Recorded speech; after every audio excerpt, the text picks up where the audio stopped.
Hello dear student, BSc part second plant taxonomy में आज का हमारा टॉपिक है हचिंसन्स क्लासिफिकेशन। इससे पहले जो वर्गीकरण आपको बताए थे उसमें नेचुरल क्लासिफिकेशन में लैंथम हुकर का वर्गीकरण आपको बता दिया गया था और उसके बाद एंगलर एंड प्रेंटल का वर्गीकरण बताया था जो कि एक फाइलोजेनेटिक क्लासिफिकेशन था। उसी नेक्स्ट कड़ी में है हचिंसन क्लासिफिकेशन, जिनका पूरा नाम था जॉन हचिंसन। इनका डेथ एंड बर्थ ईयर था 1884 से 1972। एंगलर और प्रेंटल की तरह ही हचिंसन का वर्गीकरण भी फाइलोजेनेटिक क्लासिफिकेशन है, जो कि इन्होंने अपना काम किया था सीडेड प्लांट पे, बीज युक्त पादपों पे अपना वर्गीकरण दिया था। और जॉन हचिंसन भी ब्रिटिश बॉटनिस्ट थे, इसीलिए इन्होंने अपना काम भी royal botanical garden Q London में किया था। नाम हमें याद है पहले भी, royal botanical garden Q Bentham और हुकर से संबंधित है। बेंथम और हुकर वो भी दोनों ब्रिटिश साइंटिस्ट थे और उन्होंने भी अपना सारा काम royal botanical garden Q London में किया था। इसीलिए जॉन हचिंसन का वर्गीकरण भी बेंथम और हुकर के वर्गीकरण पर ही आधारित है और साथ ही साथ बेसे का क्लासिफिकेशन भी जॉन हचिंसन से मिलता जुलता है। इन्होंने जॉन हचिंसन ने जो भी अपना काम किया था वो अपनी एक book families of flowering plant जो 2 वॉल्यूम में प्रकाशित की थी। वॉल्यूम 1 इज फॉर डाइकॉट जो 1926 में पब्लिश हुई थी और जो वॉल्यूम 2 था फैमिलीज ऑफ फ्लावरिंग प्लांट का, मोनोकॉट के प्लांट्स का वर्णन किया था जो 1934 में पब्लिश हुई थी। इसके बाद इसी बुक का रिवाइज एडिशन आया था ब्रिटिश फ्लावरिंग प्लांट्स के नाम से 1948 में। बीच बीच में कई रिवीजन्स आए इस वर्गीकरण के, लेकिन जो लास्ट एडिशन था, रिवाइज पब्लिकेशन था the families of flowering plant के, इनकी डेथ के समय ये कंप्लीट हो चुका था काम, लेकिन जो पब्लिश हुआ वो 1973 में हुआ था। हचिंसन का जो वर्गीकरण था पहले ही बता दिया था, फाइलोजेनेटिक क्लासिफिकेशन है। फाइलोजेनेटिक का मतलब हमें पता है जो भी वर्गीकरण दिए गए हैं वो फाइलोजेनी पर आधारित है या उनके इवोल्यूशन पर आधारित है। तो ये जो वर्गीकरण दिया गया था वो इवोल्यूशनरी कैरेक्टर्स पर बेस था। इसमें हचिंसन ने जो भी इवोल्यूशन के आधार पर जो ओरिजिन दिया था उनको 2 कैटेगरीज में डिवाइड किया था, प्रिमिटिव और एडवांस कैरेक्टर्स। प्रिमिटिव का मतलब ये है कि जो कैरेक्टर्स पहले डेवलप हुए प्लांट्स के अंदर उनको प्रिमिटिव कैरेक्टर कहा गया और जो कैरेक्टर्स बाद में डेवलप हुए उनको एडवांस कैरेक्टर कहा गया।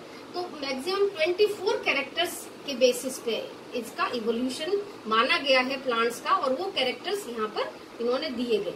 इसमें सबसे इम्पोर्टेंट जो बात बताई थी, सबसे पहली, इनका जो जितने भी प्लांट्स है उनका डेवलपमेंट अपवर्ड और डाउनवर्ड दोनों दिशाओं में होता है। इसका तात्पर्य ये है, इसका मतलब ये है कि प्लांट ऊपर की तरफ भी ग्रो करता है, नीचे की तरफ भी ग्रो करता है। दूसरा पॉइंट था इसमें, जो डेवलपमेंट है प्लांट्स का is not similar in all parts. ये नहीं है कि हर पार्ट में एक समान ही डेवलपमेंट हो। जैसे यदि लीफ का डेवलपमेंट हो रहा है तो स्टेम का डेवलपमेंट कम होगा, या स्टेम का डेवलपमेंट ज्यादा हो रहा है तो लीफ का कम होगा। ये नहीं है कि स्टेम भी बढ़ रहा है तो उसी साइज में लीफ भी बढ़े। तो ये जो डेवलपमेंट था वो कभी भी सभी पार्ट्स में सिमिलर नहीं होता है। जो सीक्वेंस होती है डेवलपमेंट की वो हमेशा रेगुलर होती है। रेगुलर का मतलब ये है कि या तो प्रोग्रेसिव होगी या रेट्रोग्रेसिव होगी। या तो आगामी होगी, आगे की तरफ डेवलप होगा, या रिड्यूस होते जाएंगे कैरेक्टर, जिसको हम कहते हैं रेट्रोग्रेसिव। मान लीजिए बाइसेक्सुअल फ्लावर है, बाइसेक्सुअल से यूनिसेक्सुअल फ्लावर बन रहा है तो इसको हम क्या कहेंगे? इसको हम रेट्रोग्रेसिव ग्रोथ कहेंगे कि डेवलपमेंट जो है प्रोग्रेसिव होने की बजाय रेट्रोग्रेसिव हो जाता है। जब हचिंसन ने जो इवोल्यूशनरी कैरेक्टर्स दिए थे, इन कैरेक्टर्स को 2 कैटेगरीज में डिवाइड कर दिया था, प्रिमिटिव कैरेक्टर्स और एडवांस। जैसा पहले ही बताया, प्रिमिटिव कैरेक्टर्स वो है जो पहले डेवलप हुए और उनके बाद जो कैरेक्टर्स डेवलप हुए प्लांट के अंदर उनको एडवांस कैरेक्टर कहा गया। यहाँ पे कुछ कैटेगरीज बनाई गई इंपॉर्टेंट कैरेक्टर्स की, प्रिमिटिव और एडवांस कैरेक्टर। एक एक कैरेक्टर्स मैं आपको बता देती हूँ इसमें जो इम्पोर्टेंट है, और इसमें कई टर्मिनोलॉजी आएंगी। जो नेक्स्ट हमारा होगा उसमें टर्मिनोलॉजी के बारे में डिटेल में बताया जाएगा। इसमें पहला कैरेक्टर है ट्रीज एंड श्रब। जो हैबिट है प्लांट्स की वो प्रिमिटिव कैरेक्टर है, पहले उत्पन्न माने जाते हैं, और उसका एडवांस कैरेक्टर है हर शाकीय पादप और क्लाइंबर। नेक्स्ट पेरिनियल प्लांट है, बहुवर्षीय पादप के पश्चात बाइनियल पादप की उत्पत्ति हुई और बाइनियल प्लांट से 1 वर्षीय पादप उत्पन्न हुए, एनुअल प्लांट्स बने। स्थलीय पादप टेरेस्ट्रियल प्लांट को हचिंसन ने प्रिमिटिव कैरेक्टर माना और जलीय पादप, जो जलीय अवस्था में पादप पाए जाते हैं, उनको एडवांस कैरेक्टर माना, क्योंकि जलीय पादप जब बनते हैं तो उनमें काफी कैरेक्टर्स रिड्यूस हो जाते हैं, इनको एडवांस कैरेक्टर माना। डाइकॉट और मोनोकॉट, डाइकॉट को प्रिमिटिव और मोनोकॉट को एडवांस कैरेक्टर माना है। यहाँ क्योंकि हमने कहा था ये जो हचिंसन का वर्गीकरण है वो बेंथम और हुकर्स के वर्गीकरण को फॉलो करता है। बेंथम और हुकर ने भी डाइकॉट को प्रिमिटिव माना था और मोनोकॉट को एडवांस माना था। मोनोकॉट की उत्पत्ति डाइकॉट से मानी थी, इसी तरह हचिंसन ने भी मोनोकॉट की उत्पत्ति डाइकॉट से मानी। जबकि हमने एक और वर्गीकरण पढ़ा था एंगलर और प्रेंटल का, जिसमें बिल्कुल इससे ऑपोजिट था। एंगलर और प्रेंटल ने मोनोकॉट को प्रिमिटिव माना था और डाइकॉट को एडवांस माना था, जो उसका एक बहुत बड़ी डीमेरिट भी थी उस वर्गीकरण की। नेक्स्ट कैरेक्टर आता है सिंपल और अनब्रांच स्टेम को प्रिमिटिव माना है, उसी के साथ उसका ऑपोजिट कैरेक्टर है ब्रांच स्टेम। नॉर्मली हमें पता है एंजियोस्पर्म्स के अंदर, ज्यादातर प्लांट्स के अंदर ब्रांच स्टेम होता है, उसका एक कैरेक्टर भी है। जिम्नोस्पर्म में नॉर्मली अनब्रांच स्टेम्स पाए जाते हैं। फिर ऑल्टरनेट लीफ, एकांतर पत्ती। ऑल्टरनेट का मतलब होता है एक स्थान से एक पत्ती उत्पन्न होती हो, उसे हम कहते हैं ऑल्टरनेट लीफ, उसको प्रिमिटिव माना है। ऑपोजिट लीफ का मतलब ये है कि एक स्थान से जब 2 लीफ एक साथ निकलती हैं वो कहलाती हैं ऑपोजिट। ऑपोजिट लीफ को एडवांस कैरेक्टर माना है हचिंसन ने और ऑल्टरनेट लीफ को प्रिमिटिव माना है। सिंपल लीफ एक पत्ती है, यदि सिंपल लीफ आगे विभाजित हो जाती है तो कंपाउंड लीफ है, जो कि एक एडवांस कैरेक्टर है प्लांट का। परसिस्टेंट लीफ हमेशा चिरस्थायी बनी रहती है और डेसिडुअस लीफ जो होती है उसको एडवांस कैरेक्टर माना है। पॉलीमेरस फ्लावर, पॉलीमेरस का नॉर्मली हचिंसन ने जो वर्गीकरण दिया है उसमें जो पेटल्स और सेपल्स यदि बोथ आर प्रेजेंट उसको प्रिमिटिव माना है, और पेटल और सेपल या तो एब्सेंट हो या किसी कारण से रिड्यूस होती हो, जिसको हम कहते हैं ओलिगोमेरस फ्लावर, जिसमें पेटल और सेपल की संख्या रिड्यूस होती है, कम होती है, उसको एडवांस कैरेक्टर माना है। बाइसेक्सुअल द्विलिंगी पुष्प, द्विलिंगी जिसमें एंड्रोशियम और स्टेमन्स और गाइनोशियम दोनों ही उपस्थित हो, बाइसेक्सुअल फ्लावर कहलाता है, जो प्रिमिटिव कैरेक्टर है एक, और एडवांस में आता है यूनिसेक्सुअल फ्लावर, जिसमें या तो स्टेमन्स होंगे, एंड्रोशियम होगा या फिर गाइनोशियम होगा, स्टेमिनेट होगा या पिस्टिलेट होगा फ्लावर। मोनोशियस प्लांट और डायोशियस, मोनोशियस मीन्स जिस पादप पर दोनों ही जन्नांग एक साथ उपस्थित हो एक प्लांट पर, उसको प्रिमिटिव माना है, और यदि एक प्लांट पर एक ही प्रकार का रिप्रोडक्टिव ऑर्गन्स उपस्थित होता है तो उसको डायोसियस और एडवांस कैरेक्टर में रखा गया है। सॉलिटरी फ्लावर एकल पुष्प, यदि एक स्थान से एक ही पुष्प निकलता हो वो कहलाता है सॉलिटरी फ्लावर। और flower arrange in inflorescence, inflorescence में अरेंज हो यदि एक स्थान से एक ही फ्लोरल एक्सिस पर कई पुष्प लगे हुए हो वो कहलाता है इन्फ्लोरेसेंस। फ्लावर विथ पेटल्स, यदि पुष्प पर दल लगे हुए हैं प्रिमिटिव कैरेक्टर है, यदि दल अनुपस्थित है अपेटलस फ्लावर है तो उसको एडवांस कैरेक्टर में रखा गया है। इसके अलावा पॉलीपेटलस फ्लावर और गैमोपेटलस फ्लावर, जैसे हमने बेंथम हुकर में भी पढ़ा था, पूरी एक सब क्लास दी थी पॉलीपेटली और गैमोपेटली। पॉलीपेटली को प्रिमिटिव माना था, जिसमें सबसे 3 सीरीज थी, थैलेमिफ्लोरी जो सबसे प्रिमिटिव ग्रुप में आता है और रेनेल्स उसका पहला ऑर्डर था।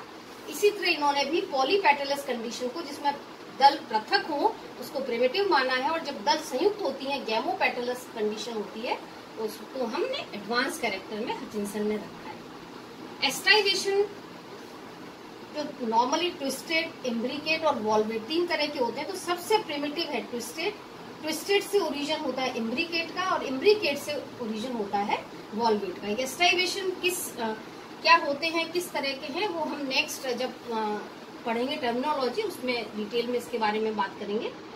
एक्टिनोमॉर्फिक फ्लावर, त्रिज्या सममित, ऐसा फ्लावर जिसको किसी भी सिमेट्री से काटने पर 2 इक्वल पार्ट में डिवाइड होता हो उसको प्रिमिटिव कैरेक्टर में रखा है। और जाइगोमॉर्फिक फ्लावर जिसको हम कहते हैं एक व्यास सममित, वो उसमें एक प्लेन सिमेट्री पाई जाती हो उसको एडवांस कैरेक्टर में रखा है, क्योंकि उसमें पेटल और सेपल का साइज इक्वल नहीं होता है। एक्टिनोमॉर्फिक जितने भी फ्लावर होते हैं उन सब में पेटल और सेपल साइज इक्वल होता है, इसलिए उसको हम किसी भी रेडियस से 2 इक्वल हाफ में डिवाइड कर सकते हैं। नेक्स्ट है फ्लावर की position in reference to ovary. 3 conditions होती हैं, hypogynous, perigynous, epigynous. Hypogynous is a primitive character.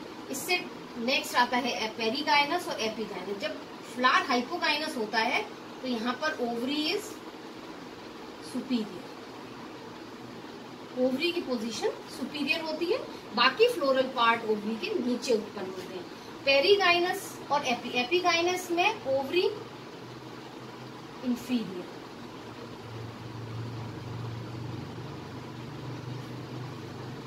और पेरीगाइनस के अंदर ओवरी हाफ इंफीरियर या हाफ सुपीरियर कहलाती है। नेक्स्ट है पॉलीकार्पी। कार्पल अंडक की संख्या जब अधिक होती है तो प्रिमिटिव कैरेक्टर है। जैसे ही कार्पल की संख्या रिड्यूस हो जाती है इसको हम कहते हैं ओलिगोकार्पी। जैसे हमने बताया था कि जो कैरेक्टर है वो या तो प्रोग्रेसिव होंगे या रिट्रोग्रेसिव होंगे। एक कंडीशन एक बार में ही पाई जाती है तो पॉलीकार्पी से कंडीशन बनती है ओलिगोकार्पी। फिर एपोकार्पस कंडीशन, यदि कार्पल की संख्या 1 से ज्यादा है और कार्पल फ्री है तो उसको हम कहते हैं एपोकार्पस कंडीशन। और यदि कार्पल की संख्या 1 से अधिक है और कार्पल आपस में संयुक्त हैं, जुड़े हुए होते हैं, तो सिनकार्पस अवस्था कहलाती है। Endospermic seed primitive character, non endospermic seed are advance characters. Flower के अंदर यदि स्टेमन्स की संख्या बहुत अधिक हो, इनफाइनाइट हो, तो उसको हम प्रिमिटिव कैरेक्टर के अंतर्गत रखते हैं। और यदि स्टेमन्स की संख्या कम होती है तो वो एडवांस कैरेक्टर में रखा जाता है। पॉलीस्टेमिनस कंडीशन, स्टेमन्स फ्री होते हैं, पृथक होते हैं, फ्री। सिनस्टेमिनस, स्टेमन्स आर फ्यूज्ड, आपस में फ्यूज हो, किसी और पार्ट के साथ में फ्यूज होते हो, वो एक फ्लावर का एडवांस कैरेक्टर माना जाता है। इसके बाद है सिंपल फ्रूट और एग्रीगेट फ्रूट, सरल फ्रूट और संयुक्त फल, ये एक एडवांस कैरेक्टर माना जाता है। तो ये कुछ इवोल्यूशनरी ओरिजिन के बेसिस पर, कैरेक्टर्स के बेसिस पर हचिंसन ने उनको 2 कैटेगरी में डिवाइड कर दिया था, प्रिमिटिव और एडवांस कैरेक्टर। ये जो कैरेक्टर है यहाँ पे हमारे सिलेबस में टॉपिक है evolutionary tendencies in flowering plant. ये सारे कैरेक्टर हम इसके अंतर्गत लिख सकते हैं। यदि क्वेश्चन हमारा आता है right the evolutionary tendencies in flowering plant, तो हचिंसन के द्वारा दिए गए जो ये इवोल्यूशनरी कैरेक्टर्स हैं जिनको प्रिमिटिव और एडवांस कैरेक्टर में विभाजित किया है, इनको हम इस टॉपिक के अंतर्गत लिख सकते हैं। यहाँ जो पूरा वर्गीकरण दिया गया है, इस हचिंसन के वर्गीकरण की जो मेन इम्पोर्टेंट बात है वो है डिवीजन जो सिर्फ 2 कैरेक्टर पर बेस्ड था, एक वुडी और एक हर्बेशियस प्लांट, काष्ठी पादप और हर्बेशियस प्लांट पर। और दूसरी जो इम्पोर्टेंट बात है इस क्लासिफिकेशन की, मोनोकॉट डेवलप फ्रॉम डाइकॉट। तो इनमें इन्होंने क्या डाइकॉट को 2 ग्रुप में बांट दिया है, लिग्नोसी और हर्बेसी। लिग्नोसी में वो प्लांट रखे हैं जो सारी काष्ठी पादप थे और हर्बेसी के अंदर वो प्लांट रखे हैं जो हर्ब्स थे। अब ये देखिए जो क्लासिफिकेशन है, डाइकॉट के अंदर 82 ऑर्डर्स हैं, 342 फैमिलीज हैं, और मोनोकॉट के अंदर 29 ऑर्डर्स हैं और 69 फैमिलीज हैं। तो टोटल 111 ऑर्डर और 411 फैमिलीज हैं। बहुत अधिक संख्या है, जो इसका एक बहुत बड़ी डीमेरिट भी है कि बहुत अधिक ऑर्डर और फैमिलीज की संख्या है। इसके बाद नेक्स्ट क्लास में हम इस पूरे क्लासिफिकेशन की एक आउटलाइन पढ़ेंगे। आउटलाइन के बारे में मैं आपको बताऊंगी, क्योंकि पूरा वर्गीकरण इतने ऑर्डर और इतनी फैमिलीज को याद करना बहुत मुश्किल है, तो हमें आउटलाइन के फॉर्म में इसको हम पूरा का पूरा आपको मैं बताऊंगी। क्योंकि एग्जाम में पूरा क्वेश्चन भी आता है तो हम ये कैरेक्टर लिखने के बाद इस पूरे वर्गीकरण की आउटलाइन बना सकते हैं। Thank you.